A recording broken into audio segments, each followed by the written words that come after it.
This is what happens when the right message is delivered in a way my brain wasn't ready to hear. Hear me out. The man written by women trope is pornographic fan fiction.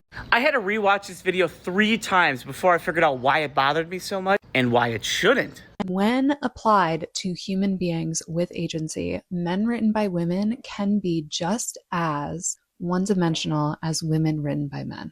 As you can see, it's clearly written for women and not men, which I think is one of the first things, communication. In most cases, I have found that male authors are a lot more respectful to their female characters than nearly any female author is to their male character. Neither actually exists, and yet we have gotten ourselves into a place where we compare the real flesh and blood people that we interact with on a day-to-day basis with these archetypes. This is the moment where I think I had a gripe with her video, and I related it to the whole video instead of this one point. Because archetypes are designed to show off character bases. In other words, you use it as a framework to develop your character. It's supposed to be like a real person. You failed if it isn't. And that's why I say it's porn, because it is far less about celebrating emotional intelligence and vulnerability. You can have a male character associated with these traits, but they're traits, not personality or behavior. It would be very strange to associate your character wholly with this one thing. This would be inconsistent with her original point talking about archetypes, which are frameworks of personality.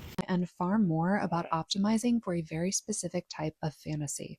Based. She's 100% right about that one. This is where we get the book boyfriends. On top of being attentive, kind, funny, and loving, the archetype is also endlessly validating, morally enlightened, aesthetically pleasing, and emotionally available almost to the point of abandoning himself. You almost got it. It's way beyond abandoning themselves. They're not even designed to be characters. They are typically plot points or just preferences of whatever type of woman they're talking to. Scary, buff guy, vampire man, just strong, sensitive. You get my point. And when these archetypes become so ingrained in the cultural consciousness that they are what we come to expect from each other, and that is when resentment becomes its own form of backlash. All right, we got into the word salad section. Let me break this down in crayon eating terms. Because again, she's right, but she says it poorly. The modern state of dating is associated with the content we consume. What happens is there's an expectation where men or women are expected to be perceived or treat others the way they are treated in books. The way the fiction builds this perfect man or woman. It's somehow indicative of what your relationship should look like. The people you talk to and associate yourself with. These archetypes have a role to play in the operation that is the social media gender war, which comes with disastrous impacts on dating culture overall.